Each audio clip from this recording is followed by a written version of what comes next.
the reality is a good end of a sale could do just as great as a start of a sale ultimately. And most brands just say it's like sale ends tonight and then they disappear, but you should really create almost a controlled landing curve when it comes to your closing. Let's say 3 days before your event is closing, you start sending some kind of like final hours, or maybe 12 hours or 24 hours. You want to kind of set that final hours. Like I like to start at 48 hours. Then you also probably want to do that whole last chance email. Like there's a lot of ways you can drive it, but you want to think about it as a control land. Don't just shock them and surprise them and try to get them to push. Announce it and repeat yourself over and over again for multiple days as you come into that close, because well, people need that urgency to make that decision.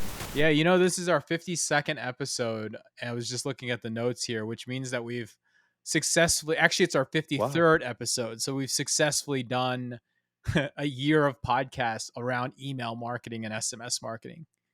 Dude, I did not realize that. Wow. Well, thanks for everyone tuning in for a year. Yeah, hopefully we've got some people who have been listening since day one. That's awesome of you. If you did, I would say leave me a comment just so we know who you are. But otherwise, man, let's shoot this thing in 3, 2, 1.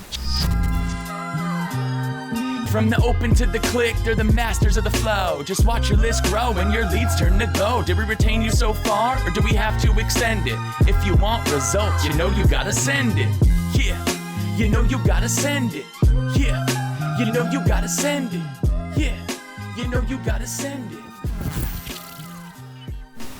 What is up, everyone? Welcome back to Send It, where we discuss anything and everything retention marketing, specifically in email and SMS marketing in e-commerce. My name is Jimmy Kim, and I'm here with my co-host, Chase Dimond.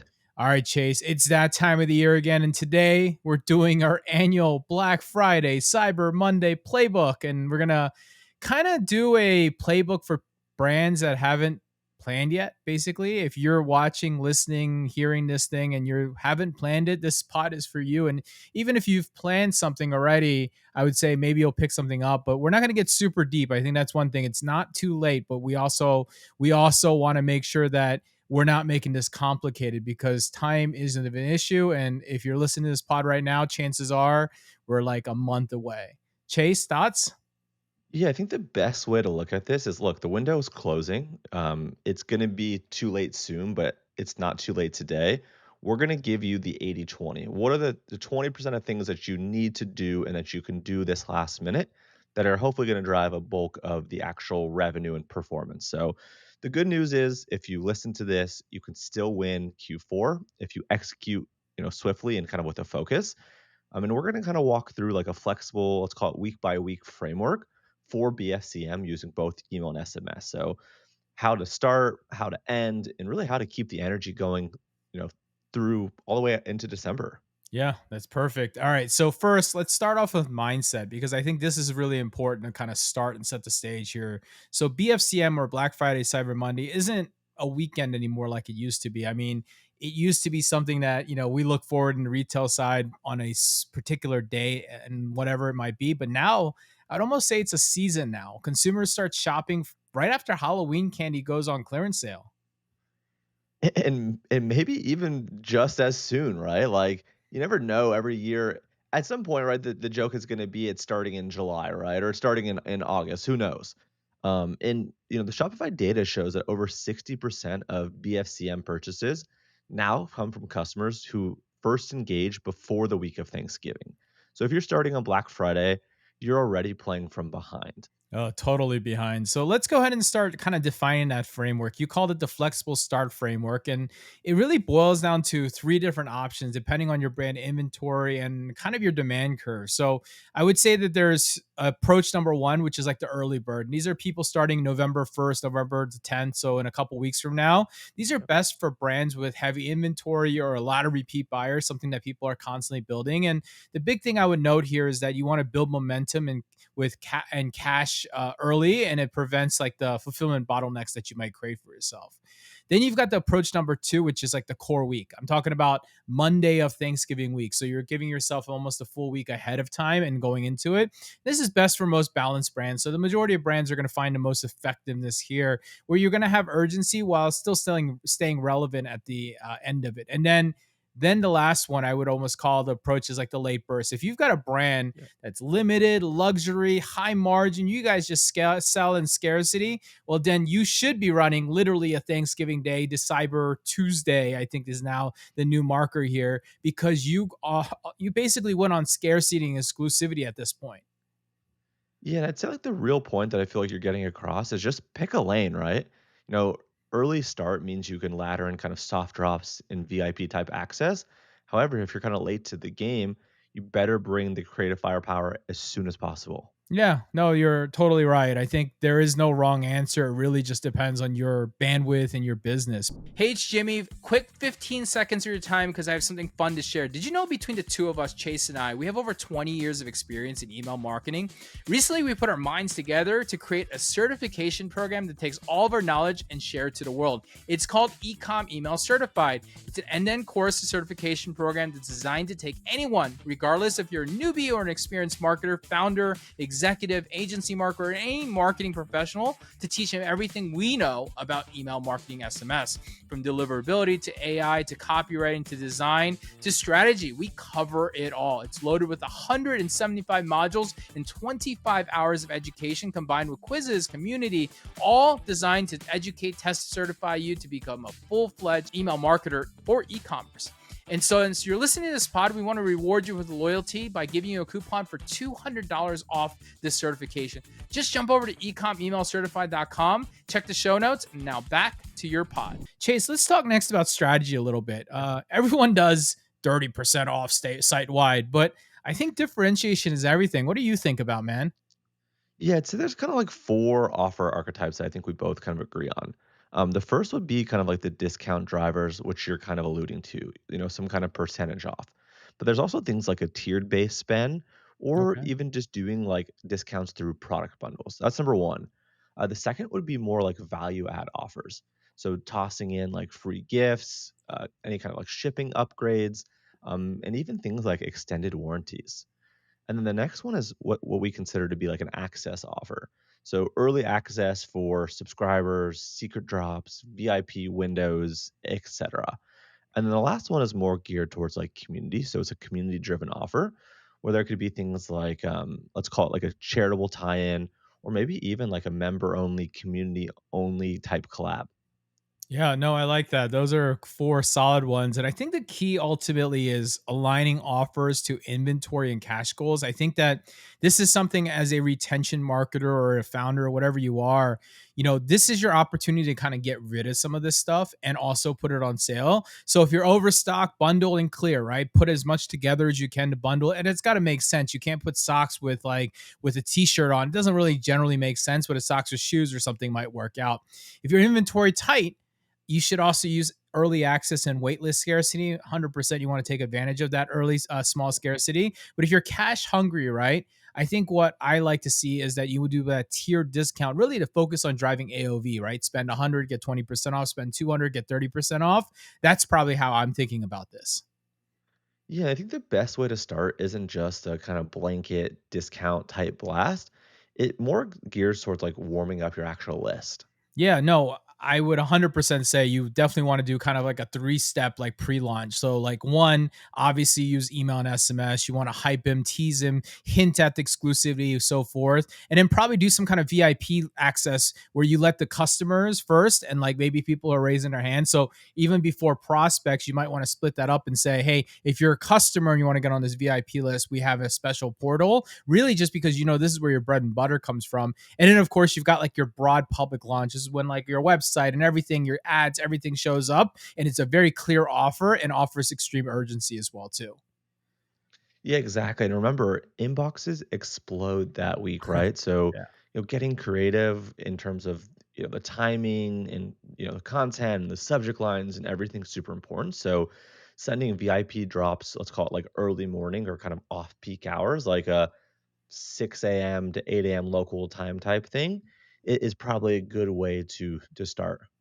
Yeah, and just to add to that, when I talk about the VIP list, you want to get really clear with this. Don't try to get sneaky with it.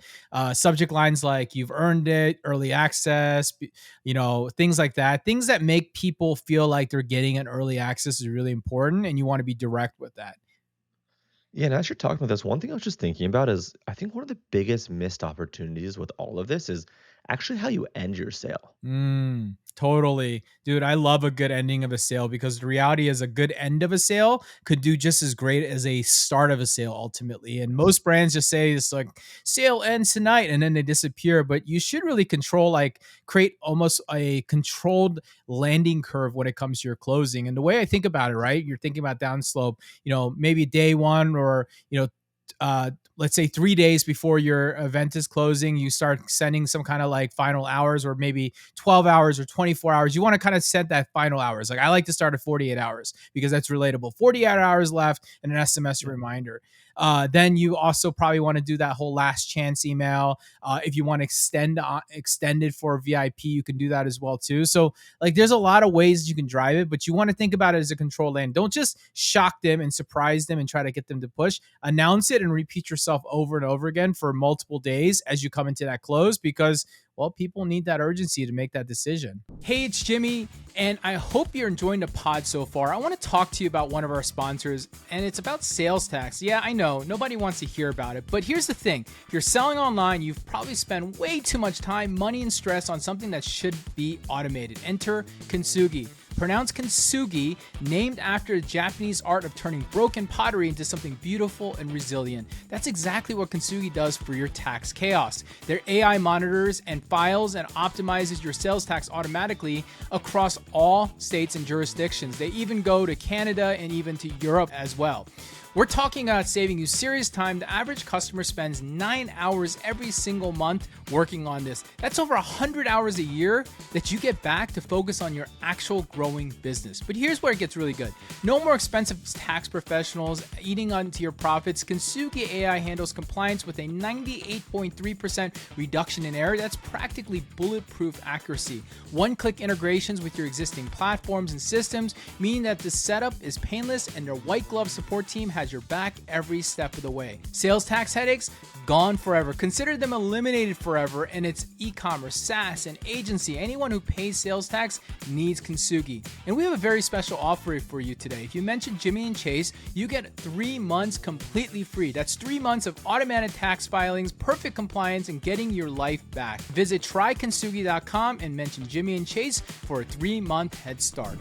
Yeah, and that encore is kind of an interesting one where if you do it the wrong way, it just kind of seems like you're not focused on keeping your word. But if you do it strategically and it's for specific groups and for maybe a specific reason, dude, it could drive like 10, upwards of maybe even 20% of extra revenue because it's that FOMO where it peaks after the people think that they've already missed it. But again, you do have to be strategic here, or else maybe it can bite you. Yeah, and it's not just like FOMO. It's also people are traveling and different things that happen because it's also a crazy time of the month too. I know myself, I have like family over and like all sorts of. Yes. Last thing I'm doing is watching brand emails, and I don't have any participation in Black Friday, so I'm gonna just like you, Chase. We're gonna clearly just take the day off because it's either you're online and shopping or you're offline because you're not trying to spend. And I don't know about you, Chase, but I'm in a non-spending mood these days just because of all the house crap going on. So, um, Yeah. but to go back to that whole FOMO thing, the thing I'll add to that is just make sure the reason is believable, extended by popular Yes. demand, system overload, warehouse extension. Something authentic urgency is so much better than fake urgency. You know what I mean? Dude, 100%. And I think like it'd be important for us to address the question we always get is, does Cyber Monday even matter anymore? What do you think? Cyber Monday is an interesting one because I think it still does, but not in the old sense. Back in the day, Black Friday was your like mass sale, and then Cyber Monday was like your internet sale, right? It was like your retail Yeah. versus internet sale. But now the way I almost look at it is that Black Friday is your like mass sale and like your mass generic market hitting prospects and everything. Cyber Monday is almost like your retention moment. It's like your time to almost make your second sale or take all those customers and they're waiting because they're waiting on the sideline for that different deal and whatever it might be. Yeah, I think that's spot on. I'd say really just, yeah, you use Black Friday to acquire and convert, and use Cyber Monday to upsell, cross sell, and ultimately extend the relationship. Yeah, no, you're right. Example, Black Friday, 30% off everything. Cyber Monday, buy more, get more gift cards or free add-ons for loyalty members or, whatever it might be. Buy one, get one free. I think you can take the same idea and position it or whatever it might be.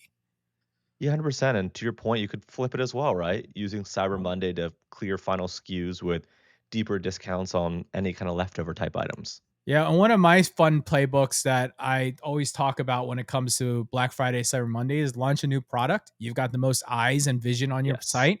You can launch a new product at full price, even if you're giving discount on everything else. It's definitely been a playbook that I've used in my past. But let's talk about this orchestration side of things because I think what's important is email and SMS, they kind of play a different role when you walk into this type of the holiday, right? I think in the email, it's more Yeah. story, it's visual, it's a morning time or off peak hour. And it's very much like your access starts now, your VIP access starts right now, where SMS is going to play a really big role in Black Friday with urgency and reminder 3-4 hours after the email or like the last few hours of the sale. It's ending right now, shop now before it's gone. I feel like there's a difference there. 100%. I think thinking of email like as the kind of long form, more information, it's best to think of it as the why, whereas SMS being kind of tied to urgency and more short form, it's more thought of as like the quote unquote when. Yeah, no, I love that. That's exactly spot on. And another thing I remember as I'm thinking about all this is you want to segment your frequency, right? Yes. Look, this is probably the one time of the year that marketers are forgiven for sending a lot of emails because consumers are looking for it. They want to know about the deal. So Yeah. sending 2-3 emails per day during core BFCM is fine as long as each one has a good unique angle. I think that's really there. Now on SMS, I think I'm thinking about more max one, maybe two per day, really Right. focused on those like impact windows, kind of what you said, that when is more important than it is the why at that point. Yeah, 100%. And I think with that, keep in mind you can also stack triggers. So send an email if someone doesn't open or doesn't click, send an SMS follow up reminding them that their cart or their discount, whatever it might be, is expiring soon, type of a thing. Yeah, I mean, that's a perfect thing you can set up right with our partners over at OmniSend. You can do something just like that. So that's a good Yeah. one to think about as well. Hey there, it's Chase here. I hope you're enjoying the pod, but I want to get just 30 seconds of your time, real quick, to tell you about one of our sponsors who let us make this great podcast. So, first, I want to start with a question for you. Do you ever find yourself staring at a blank page, waiting for inspiration to strike? Your marketing campaigns don't have to suffer when your creativity runs dry. OmniSend has recently launched their most powerful AI update yet, and it is awesome. Its AI completely transforms how you can create and send your next marketing messages. And here's really what's incredible. Their AI doesn't just write your emails, but it actually helps you write really compelling subject lines, pre-header text that are geared to increase your open rates, and ultimately build customer segments in a heartbeat. And just whisper to the AI who you're targeting, and it's going to figure out all the complex segmentation for you.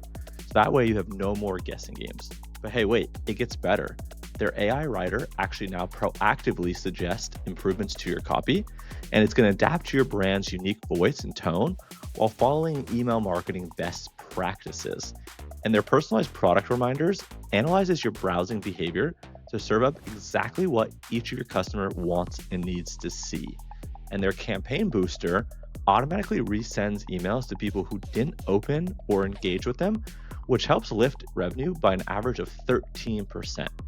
And now, with over 150,000 very happy customers already dominating their markets using OmniSend's email, SMS, and push notifications, plus they have 24/7 amazing support that actually responds fast and is very helpful, you're joining a winning team. So stop wrestling with writer's block and start letting AI do the heavy lifting for you. Visit omnisend.com and experience the future of marketing automation. Let them know that Jimmy and I sent you, and now back to the pod. Look, Chase, all of this means nothing if it's not tied to business goals. I think I want to make this really clear. And this is a really important thing for a lot of marketers and founders and operators to listen to. If you need cash flow right now, because it's been a tough year for some people, push early access, and push bundles, right? If you have just a tons of inventory, I've had this problem before, inventory clearing, where you just need to get rid of a lot of stuff. It's taking up space. It's taking up space at your DPL, whatever it might be. Run a escalating discount right across the week. Try to find out ways to do it. And look, if you want retention growth because of all this stuff, I think this is where you create post purchase flows immediately. Here's how to use your new product plus a referral bonus. Anything you can do to get them to come back to make that second purchase with you, because that's really it. BFCM is a funnel clearing product thing, but your next job starts right away. So you're funnel clearing all the prospects that have been coming through your funnel for weeks on weeks and months on months. And then you're also starting your retention activity, which is now that I got them to purchase, the real AOV or the real dollars come into my second purchase, and I need them to get that second purchase done. Thoughts? Yeah, so well said. I'd say BFCM isn't the end all be all. It's not necessarily the finish line. It's really more of the springboard into Q1, and you can put yourself in a really kind of great position to do that if you leverage pretty much everything we talked about today. Yeah. So quick recap, man. I feel like we did a good job kind of really slimming this thing down. So one, Yeah. start early as you can, but start smart regardless, right? Make sure it makes sense with your business and your marketing team and all that stuff. Design offers that fit inventory and cash flow. So don't just think about 30% off. Think about how can I do well for my business while giving the consumer a good deal at the same time, or a Yes. perceived good deal, right? And this is why I say launch a new product. Plan your start, end, and encore. Dude, this should be a calendar, right? I like Yeah. a start. This is my date. This is what I do. That way you can really plan all your moments that come into place. And then you want to use email and SMS together with purpose, not as redundancy. The last thing you want to be thinking as redundancy, it's the same human on the other end. And chances are they're going to get more of those SMSs than you really care to know how much they're getting. I know as a consumer, I get a ton of them. So make sure Yeah. you're using them with purpose. And last but not least, I would say the thing that we recapped was using Cyber Monday to as a more of a retention moment, not a rerun moment, right? How do I get them to make that second purchase? How do I get old customers to reactivate? Not how do I rerun my Black Friday sale? Love it. I'd say like the biggest takeaway and the last thing for me is like, I think to summarize this, like the brands that are going to win this BFCM, they're not going to be the ones that are kind of the loudest or trying to make the most amount of noise. They're going to be the ones that are A, the most organized, and B, the most kind of relatable and human kind of in their messaging and their approach.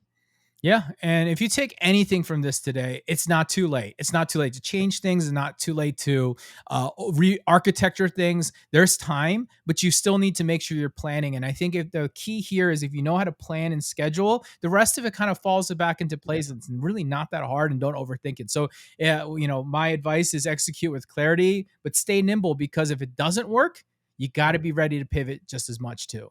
Any closing thoughts, Chase? No, nailed it. Yeah, no, dude. I think this pod wasn't super long, but it's very intentional because we're expecting you to be very busy as you're listening to this. So we hope you can kind of take these shortcuts, take these tidbits, and make some moves here with your Black Friday, Cyber Monday. With that, dude, it's a wrap. This is a wrap for our Black Friday. I don't even know what we're going to call this thing. Maybe just like the Black Friday, Cyber Monday ecom playbook. I don't know what we'll call it. Pretty simple, but we're covering all the important things that you need to do. So if you enjoyed this podcast, as always, give us a thumbs up, subscribe, follow, leave us a rating. You can follow the show on X, LinkedIn, YouTube Shorts, IG, TikTok, etc. But we are on YouTube primarily. And there's a few ways to connect with us. Number one, you can join our community or our newsletter. You can learn about that at ecomemailcertified.com. Links in the show notes below. Secondly, you can join our newsletter, ecomemailmarketer.com, where you can kind of get our daily newsletter on retention that we send. And then, of course, you can follow us on social media personally as well. Chase, they can find you literally everywhere. Chase Dimond, no A in Diamond. I got this now. And then you can Nailed find it. me on LinkedIn and X today. With that being said, guys, thanks for tuning in as always. Keep sending it, and we'll see you next week. Adios. Cheers. From the open to the click, they're the masters of the flow. Just watch your list grow and your leads turn to go. Did we retain you so far, or do we have to extend it? If you want results, you know you gotta send it. Yeah, you know you gotta send it. Yeah, you know you gotta send it. Yeah, you know you gotta send it.